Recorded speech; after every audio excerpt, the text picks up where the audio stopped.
Mula pa sa murang edad, itinuro na sa akin ng mga magulang ko na sa aking mga ugnayan sa iba, dapat kong piliin ang mga salita ko ayon sa sitwasyon.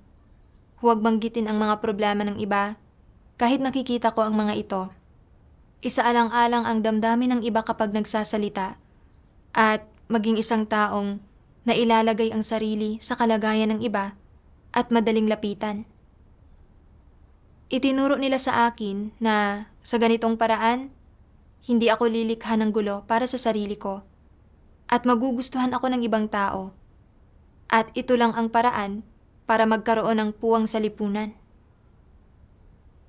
Noong panahong iyon, pakiramdam ko ay may katuturan ito at dapat akong umasal sa ganitong paraan. Kaya bihira akong makipag-away o makipagtalo pagdating sa mga ugnayan ko sa iba. Kahit na may makita akong anumang problema sa ibang tao, hindi ko ito itinuturo. Pagkatapos kong magsimulang manampalataya sa Diyos, ganito pa rin ang paraan ng mga ugnayan ko sa iba. At bihira kong ituro o ilantad ang anumang mga problemang nakikita ko sa aking mga kapatid. Partikular na ganito ang nangyayari sa aking pakikitungo sa sister na katuwang ko. Kahit na malinaw kong nakikita ang mga problema sa paraan ng paggawa niya ng kanyang tungkulin at gusto ko itong ituro sa kanya. Sa bawat pagkakataong nasa dila ko na ang mga salita, nilulunok ko na lang ulit ang mga ito. Palagi akong nag-aalala na kung ituturo ko ang kanyang mga problema at hindi niya ito tatanggapin, sisimangutan niya ako at magkakaroon ng masamang palagay laban sa akin. Kalaunan, sa pamamagitan ng mga salita ng Diyos, sa wakas ay nagkaroon ako ng kaunting pagkilatis sa tradisyonal na kultural na ideya na kung hahampasin mo ang iba, huwag mo silang hampasin sa mukha. Kung pupunahin mo ang iba, huwag mong punahin ang mga pagkukulang nila. Noong Oktubre 2021, nakatuwang ko si Sister Liolin at responsable kami sa gawain ng iglesia. Makalipas ang ilang panahon, nakita kong wala siyang pasanin sa paraan ng pagtrato niya sa kanyang tungkulin. Responsable siya sa gawain ng ebanghelyo, ngunit hindi niya ito sinusubaybayan o pinangangasiwaan. At kapag nagtatanong ang mga leader tungkol sa gawain, hindi siya nagsusumite ng ulat.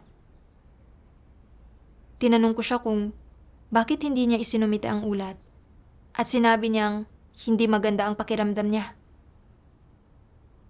Nang makita kong ganito si Liolin, gusto kong tukuyin na ang saloobin niya sa kanyang tungkulin ay napakawalang respeto at na hindi siya nagpapakita ng anumang pagpapahalaga sa responsibilidad. Pero nang sandaling nakarating na sa dila ko ang mga salita, nilunok ko na lang ulit ang mga ito. Naisip ko,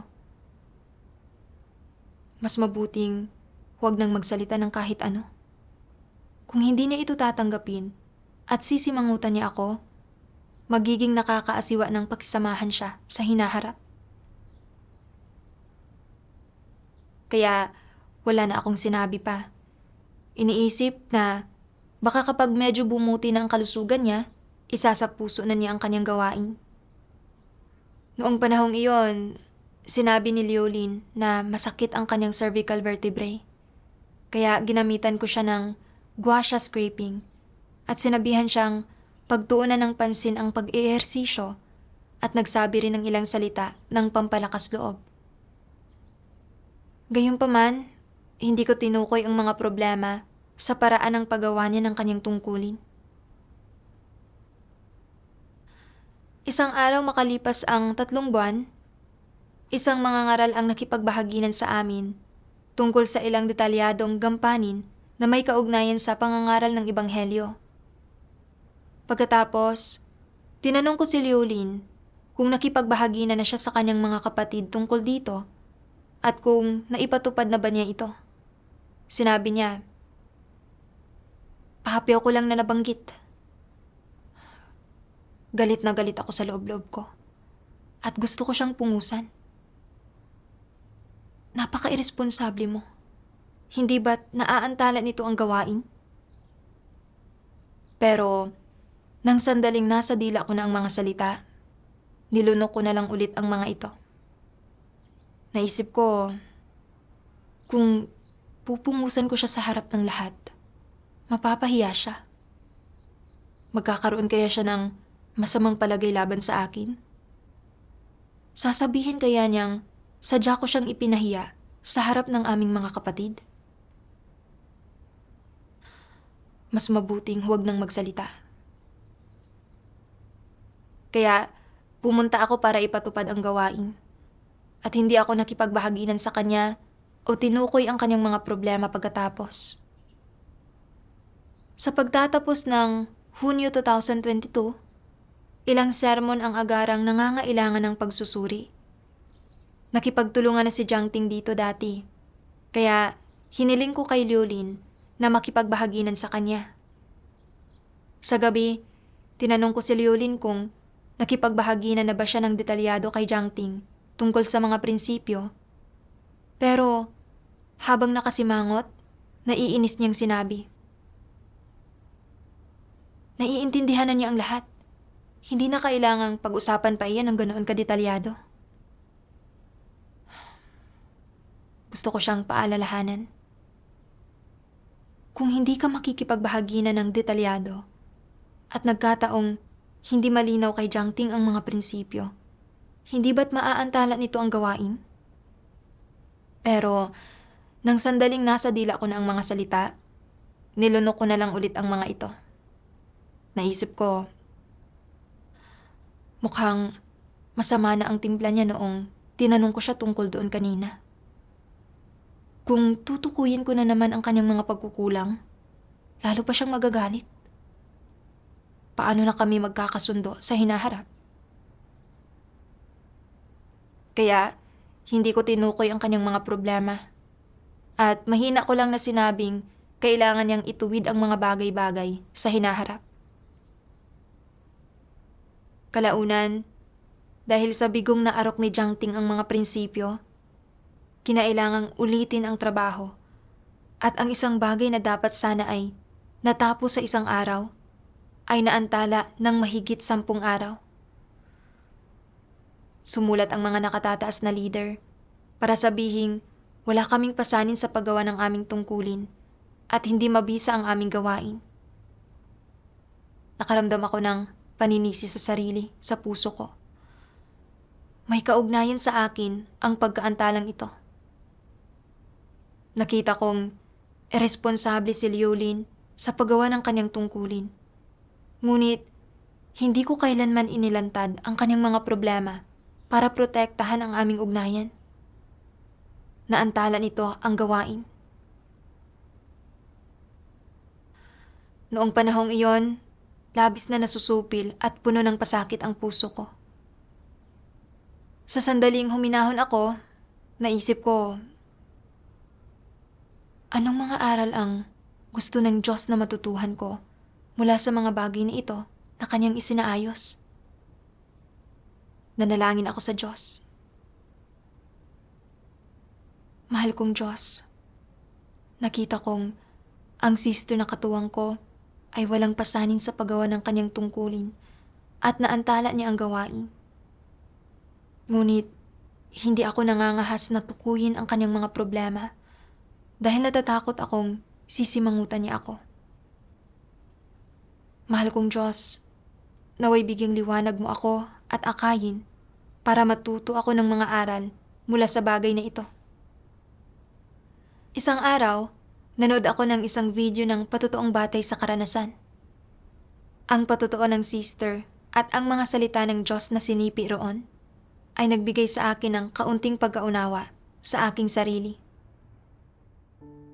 Ang pagsasagawa ng katotohanan ay hindi tungkol sa pagsasabi ng mga walang saysay na salita o pagsigaw ng mga slogan.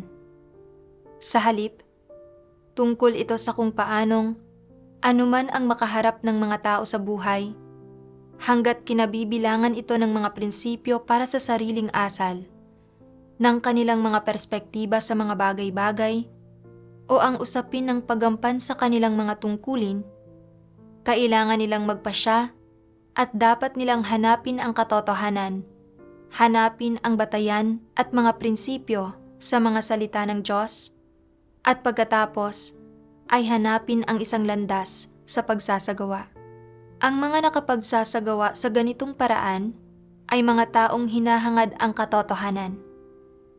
Ang magawang hangarin ang katotohanan sa ganitong paraan, gaano man katindi ang mga paghihirap na nararanasan ng isang tao, ay ang pagtahak sa landas ni Pedro, sa landas ng paghahangad sa katotohanan. Halimbawa, anong prinsipyo ang dapat itaguyod pagdating sa pakikisalamuha sa iba? Ang orihinal mong pananaw ay na ang pagkakasundo-sundo ay yaman, ang pagtitiis ay karunungan, at na dapat mong makasundo ang lahat, iwasang mapahiya ang iba, at wala kang mapasama ng loob para maging madali na makasundo ang iba sa hinaharap. Napipigilan ng ganitong pananaw, nananahimik ka kapag nasasaksihan mo na gumagawa ang iba ng masasamang bagay o lumalabag sila sa mga prinsipyo. Mas gugustuhin mo nang ang gawain ng iglesia ang magdusa ng mga kawalan kaysa mapasama mo ang loob ng sinuman. Sino man ang nakakasalamuha mo, hinahangad mong makasundo siya. Iniisip mo palagi ang mga damdamin ng tao at na hindi ka mapahiya kapag ikaw ay nagsasalita at lagi kang nagsasabi ng mga salitang magandang pakinggan para pasayahin ang iba. Kahit pa matuklasan mong may mga problema sa isang tao, pinipili mong pagtimpian siya at pag-usapan na lamang siya kapag siya ay nakatalikod. Ngunit kapag kaharap siya, ay pinapangalagaan mo pa rin ang kapayapaan at pinananatili mo ang inyong ugnayan. Ano ang palagay mo sa pag-asal sa ganitong paraan? Hindi ba't iyon ay asal ng isang mapagpalugod ng mga tao? Hindi ba't medyo tuso ito? Nilalabag nito ang mga prinsipyo ng sariling asal. Hindi ba't kababaan ang umasal ka sa ganoong paraan? Ang mga kumikilos ng ganito ay hindi mabubuting tao at hindi ito marangal na paraan ng pag-asal. Kahit gaano ka pa nagdusa at kahit gaano pa kalaki ang iyong binayaran, kung umaasal ka ng walang prinsipyo, nabigo ka sa aspektong ito at hindi ka kikilalanin, tatandaan o tatanggapin sa harap ng Diyos. Ang mga salita ng Diyos ay kasing linaw ng salamin. Ang pagsasagawa ng katotohanan ay ang pag-asal at pagkilos ng naaayon sa mga katotohanang prinsipyo nang hindi inaalintana ang mga personal na damdamin o takot na makasakit ng iba. Hindi ako umasal ng naaayon sa mga katotohanang prinsipyo sa mga ugnayan ko sa iba. Palagi akong umaasa sa mga personal na damdamin, takot na makasakit ng iba, at pinoprotektahan ang aking mga interpersonal na relasyon. Nakita kong bilang isang leader, walang pakialam si Liulin sa kanyang gawain. Bilang kanyang katrabaho, dapat itinuro ko ang kanyang mga problema sa paggawa ng kanyang tungkulin. Ngunit, natatakot akong magiging asiwa ang aming ugnayan kung hindi niya ito tatanggapin at magiging mahirap na para sa amin na magkasundo sa hinaharap. Para mapanatili ang ugnayan namin ng pagiging magkaibigan, pinalakas ko ang loob niya gamit ang ilang salitang walang latoy para ipakita sa kanya na kaya kong mailagay ang sarili ko sa kalagayan niya at maging mapagsaalang-alang. Sa panlabas, hindi ako nakikipag-away o nakikipagtalo kay Liulin at sinikap kong manatiling kasundo niya. Nagsasalita lang ako ng mga kaaya-ayang salita para mapanatili ang makalamang kaugnayan sa kanya. Ngunit, napinsala ang gawain ng iglesia. Mayroon pa bang anumang pagkatao sa aking mga kilos? Masyado akong makasarili at masyadong mapanlinlang.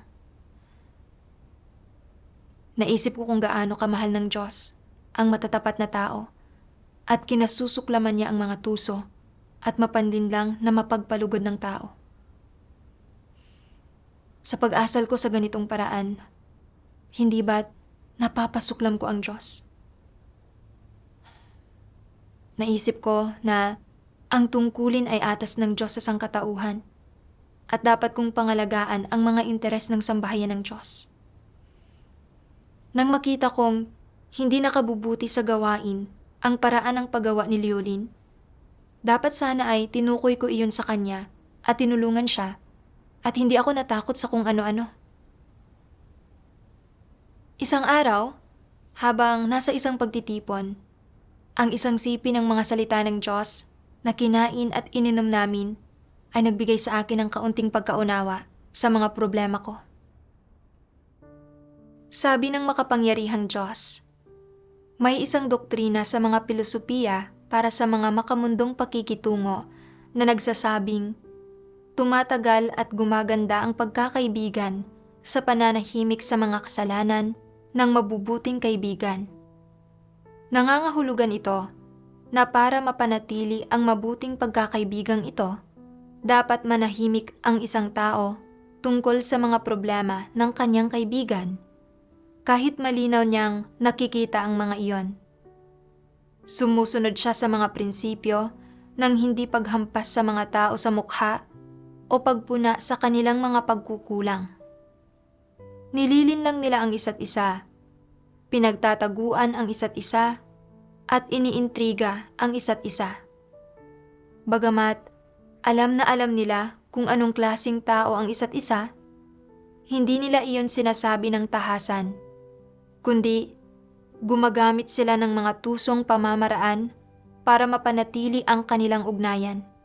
Bakit nanaisin ng isang tao na ingatan ang gayong mga relasyon? Tungkol iyon sa hindi pagnanais na magkaroon ng mga kaaway sa lipunang ito, sa loob ng grupo ng isang tao na mangangahulugan na madalas na malalagay ang sarili sa mapanganib na mga sitwasyon.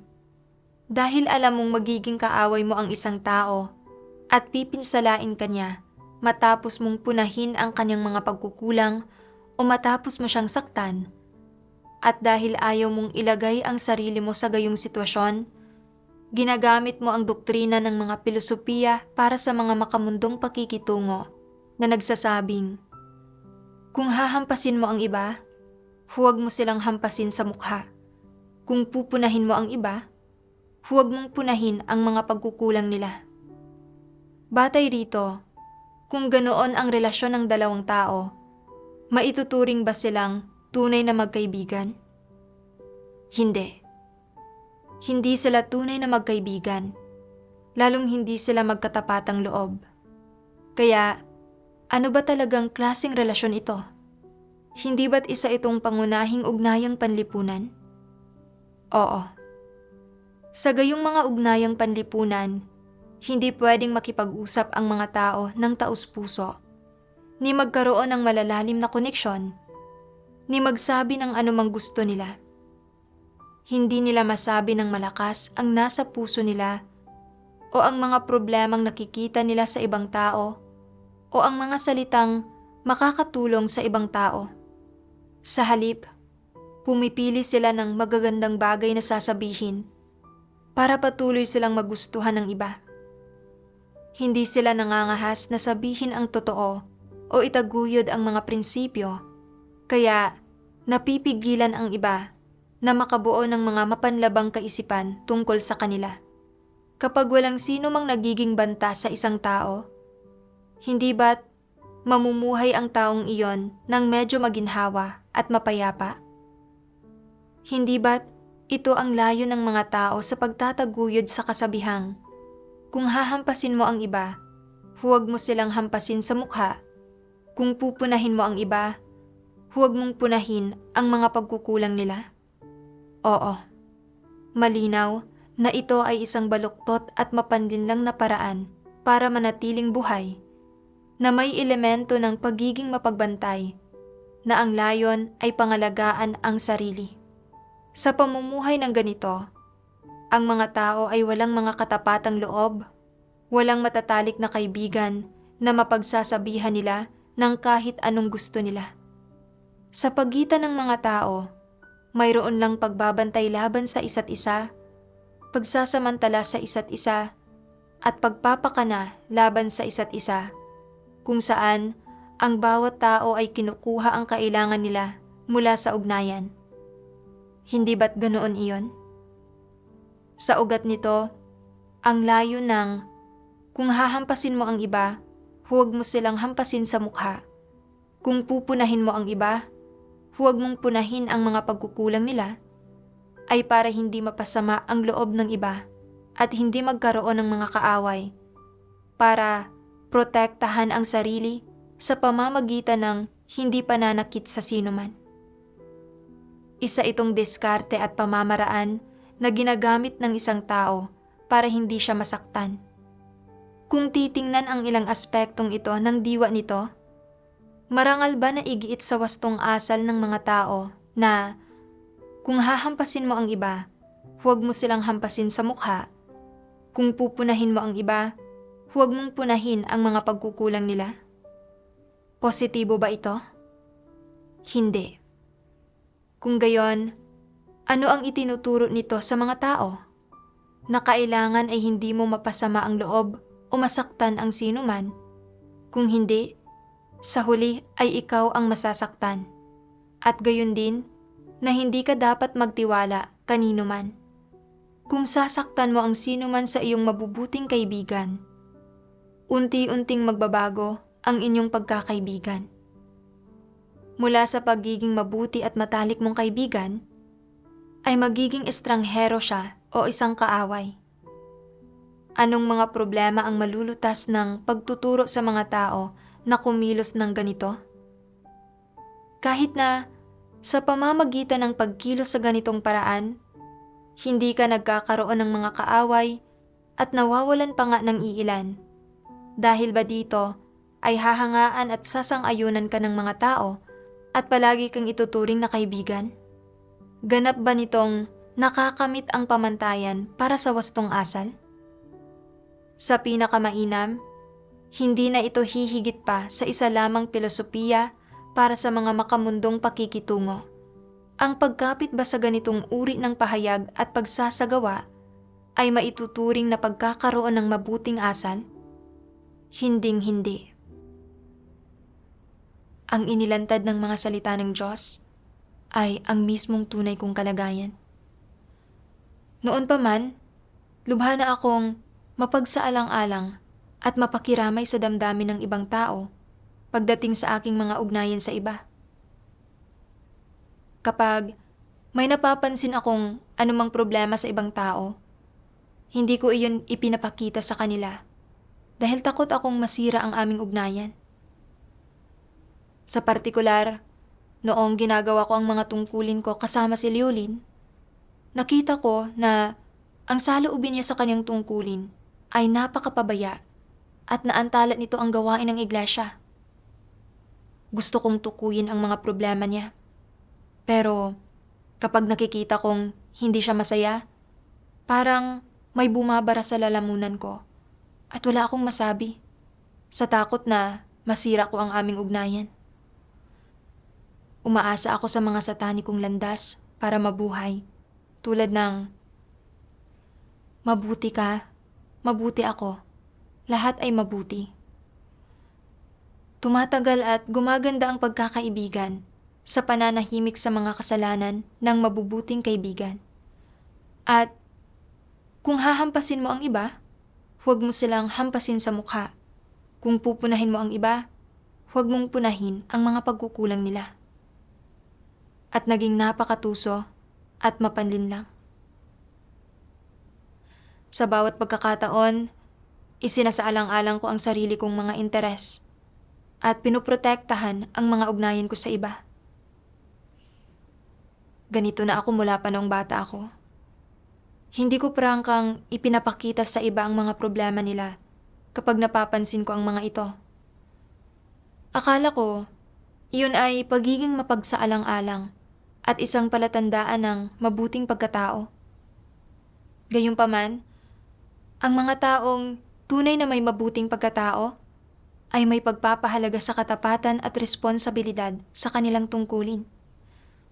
Mayroon silang matapat na puso kapwa sa ibang tao at sa Diyos. Kayang protektahan ang mga interes ng sambahayan ng Diyos. At kayang makipagbahaginan, tumulong, tumukoy, at maglantad kapag nakikita nilang gumagawa ang iba ng mga bagay na lumalabag sa mga katotohanang prinsipyo upang ang mga tao ay agad na makaunawa at makapagbalik loob. Dati, naniniwala ako na ang hindi pagbanggit sa mga problema ng iba kapag napapansin ko ang mga ito ay pagtulong sa kanila na hindi mapahiya, pagpapakita sa kanila ng konsiderasyon at pagkakaroon ng mabuting pagkatao. Mali pala ang ganitong pananaw ko. Sa panlabas, ang mga tradisyonal na kultural na ideyang ito ay nakaayon sa pagkatao at moralidad. Pero sa diwa, hinihikayat nito ang mga tao na gumamit ng mga pakana at manloko na nagiging dahilan para ang mga tao ay lalong maging tuso at mapanlinlang. Kung patuloy akong mamumuhay ayon sa mga tradisyonal na kultural na ideyang ito, hindi kailanman magbabago ang mga tiwali kong disposisyon at hindi ko kailanman maisa sa buhay ang normal na pagkatao. Sa paghahanap, nabasa ko pa ang mga salita ng Diyos. Ang salita bang punahin sa kasabihang kung pupunahin mo ang iba, huwag mong punahin ang mga pagkukulang nila ay mabuti o masama? Ang salita bang punahin ay may antas kung saan tumutukoy ito sa pagkahayag o pagkalantad ng mga tao sa mga salita ng Diyos? Wala. Mula sa aking pagkaunawa sa salitang punahin, batay sa pag-iral nito sa wika ng tao, wala itong gayong kahulugan. Ang diwa nito ay isang medyo mapaminsalang uri ng paglalantad. Nangangahulugan ito na ilantad ang mga problema at pagkukulang ng mga tao o ang ilang bagay at pag-uugali na lingid sa kaalaman ng iba o ilang intriga, ideya o pananaw na nasa likod. Ito ang kahulugan ng salitang punahin sa kasabihang kung pupunahin mo ang iba, huwag mong punahin ang mga pagkukulang nila. Kung ang dalawang tao ay magkasundo at magkatapatang loob, na walang mga hadlang sa pagitan nila, at kapwa sila umaasa na maging pakinabang at tulong sa isa't isa, magiging pinakamainam para sa kanila na umupo ng magkatabi at ilantad ang mga problema ng isa't isa ng bukas at taos-puso. Ito ay nararapat at hindi ito pagpunas sa mga pagkukulang ng iba. Kapag natuklasan mo ang mga problema ng ibang tao, ngunit nakita mong hindi pa niya kayang tanggapin ang payo mo, huwag ka nalang magsalita ng kahit ano para maiwasan ang away o alitan. Kung gusto mo siyang tulungan, maaari mong hingin ang kanyang opinyon at tanungin muna siya. Nakikita kong medyo may problema ka at nais kong bigyan ka ng kaunting payo. Hindi ko alam kung makakaya mo itong tanggapin. Kung makakaya mo, sasabihin ko sa iyo. Kung hindi mo makakaya, sasarilinin ko muna ito sa ngayon at hindi ako magsasalita. Kapag sinabi niyang, pinagkakatiwalaan kita, anuman ang sasabihin mo ay magiging katanggap-tanggap. Kaya ko itong tanggapin. Ang ibig sabihin niyon ay nabigyan ka ng pahintulot at maaari mo nang isa-isang ipaalam sa kanya ang kanyang mga problema. Hindi lamang niya lubusang tatanggapin ang sasabihin mo, kundi makikinabang din siya mula rito at maaari pa ring mapanatili ninyong dalawa ang isang normal na relasyon. Hindi ba iyan pagtrato sa isa't isa ng may sinseridad? Oo. Ito ang tamang pamamaraan ng pakikipag-ugnayan sa iba. Hindi ito pagpuna sa mga pagkukulang ng iba. Ano ang ibig sabihin ng huwag punahin ang mga pagkukulang ng iba, gaya ng sabi ng kasabihang pinag-uusapan. Nangangahulugan ito na huwag magsalita tungkol sa mga kakulangan ng iba, na huwag magsalita tungkol sa mga pinaka-pinagbabawal nilang problema, na huwag ilantad ang diwa ng kanilang problema, at na huwag masyadong maging lantaran sa pagpuna. Nangangahulugan ito na magbigay lang ng ilang mabababaw na komento, sabihin ang mga bagay na karaniwang sinasabi ng lahat, sabihin ang mga bagay na naiintindihan na ng tao mismo, at huwag maglantad ng mga pagkakamaling nagawa ng tao dati o mga sensitibong issue. Anong magiging pakinabang nito sa tao kung kikilos ka ng ganito? Marahil ay hindi mo sila na-insulto o naging kaaway, pero ang nagawa mo ay hindi nakakatulong o nakakabuti sa kanila. Kaya, ang mismong pariralang, huwag mong punahin ang mga pagkukulang ng iba, ay hindi tuwiran at isang uri ng panlilinlang na hindi hinahayaan na tratuhin ng mga tao ang isa't isa ng may sinseridad. Maaaring sabihin ng isang tao na ang pagkilos sa ganitong paraan ay pagkimkim ng masasamang intensyon. Hindi ito ang tamang paraan ng pakikipag-ugnayan sa iba. Itinuturing pa nga ng mga walang pananampalataya ang kung pupunahin mo ang iba, huwag mong punahin ang mga pagkukulang nila bilang isang bagay na dapat gawin ng isang taong may marangal na moralidad. Malinaw na isa itong mapanlinlang na pamamaraan ng pakikipag-ugnayan sa iba na ginagamit ng mga tao para protektahan ang kanilang sarili. Hindi talaga ito isang tamang sistema ng pakikipag-ugnayan. Ang mismong hindi pagpuna sa mga pagkukulang ng iba ay kawalan ng sinseridad at marahil ay may lihim na intensyon sa pagpuna sa mga pagkukulang ng iba. Pagkatapos kong basahin ang mga salita ng Diyos, naunawaan ko kung ano ang ibig sabihin ng pagpuna sa ibang tao at kung paano hindi mamuna kundi sa halip ay tumulong sa mga tao. Ang pagpuna sa ibang tao ay kinapapalooban ng mga personal na intensyon at pakana. Layunin nitong ipahiya ang ibang tao o hangaring makipagkompetensya para sa personal na kapakinabangan. Ang mga problema at kakulangan ng ibang tao ay pinalalaki ng walang limitasyon at minamaliit sila at kinokondena para sa huli ay makamit ang layuning makinabang para sa sarili. Gayunpaman, ang pagtuturo at paglalantad sa mga problema ng mga tao ay naglalayong tulungan sila. Kung makatuklas tayo ng isang seryosong problema sa ibang tao na hindi nila mismo nakikilala, ang mapagmahal na pagtuturo nito, pakikipagbahaginan, paglalantad, at paghihimay nito alinsunod sa kanilang tayog ay hindi pagpuna, kundi pagtulong sa kanila. Ito ang dapat gawin ng mga taong may normal na pagkatao. Nakita kong walang pasanin si Liolin sa kanyang tungkulin at gusto ko itong ituro sa kanya. Pero pakiramdam ko, kung gagawin ko ito, para ko na siyang pinupuna. Ang ganitong pananaw ko ay mali at nakalilin lang.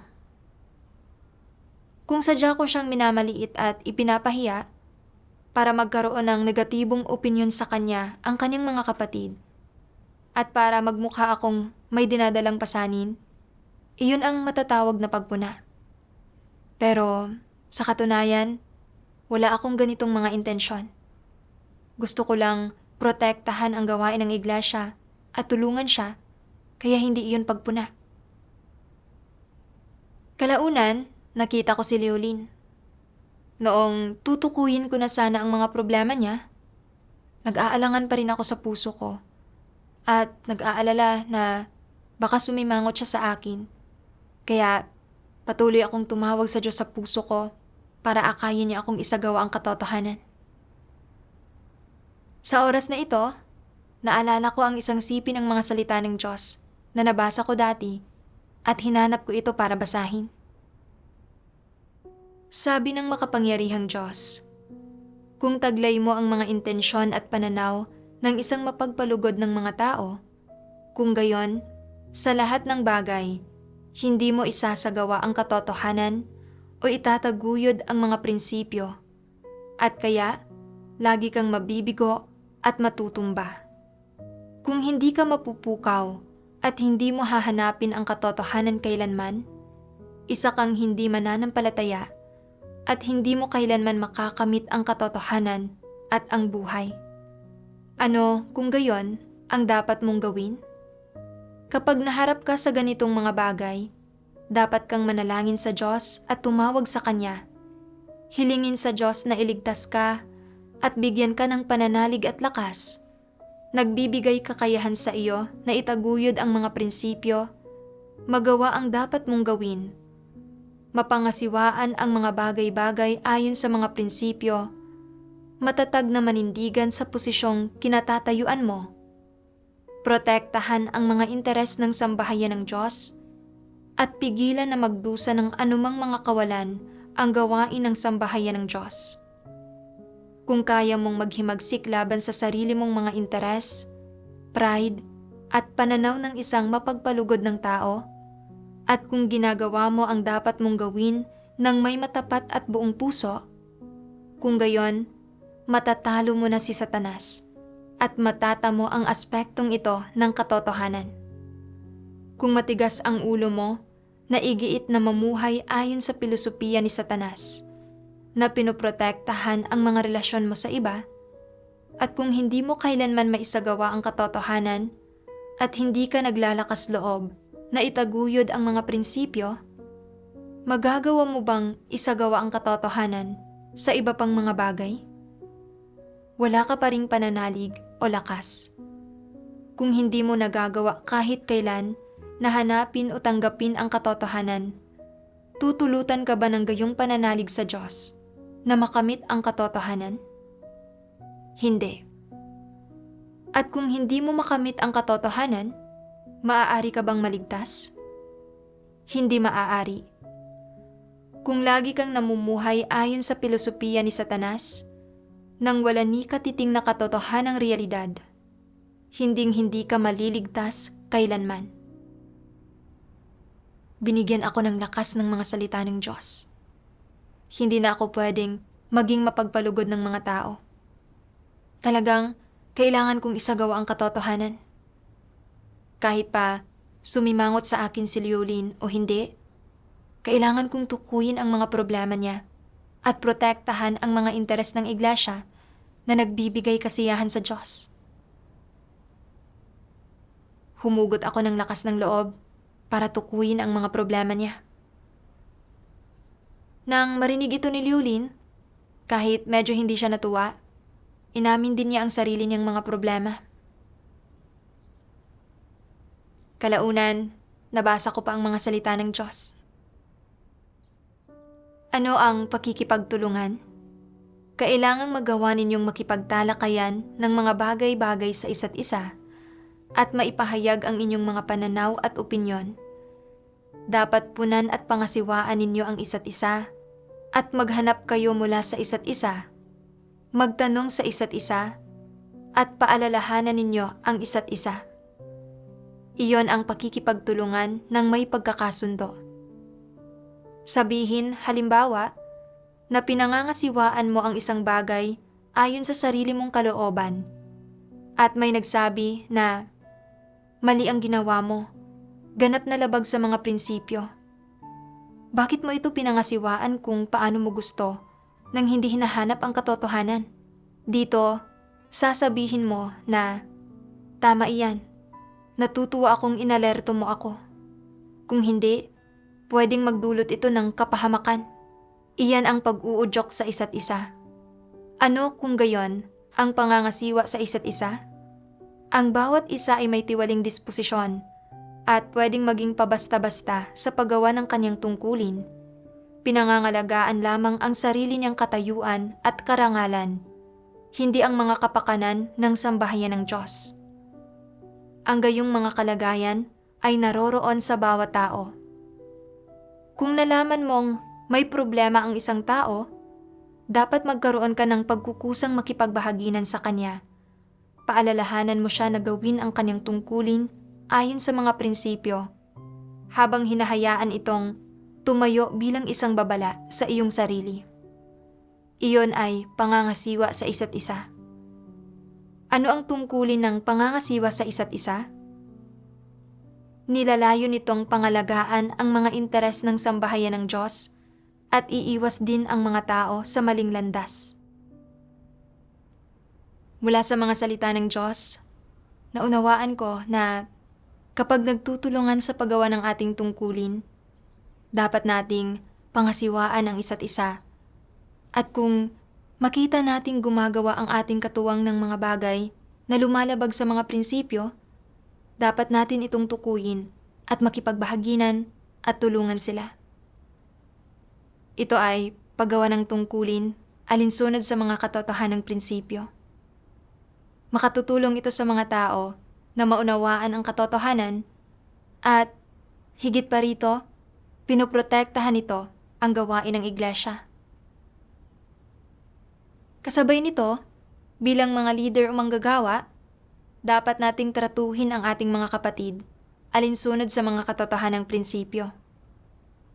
Para sa mga hindi pa matagal na nananampalataya sa Diyos at may mababang tayog, dapat tayong mapagmahal na makipagbahaginan para tulungan sila kung matuklasan natin silang nagbubunyag ng mga tiwaling disposisyon o gumagawa ng mga bagay na lumalabag sa mga prinsipyo.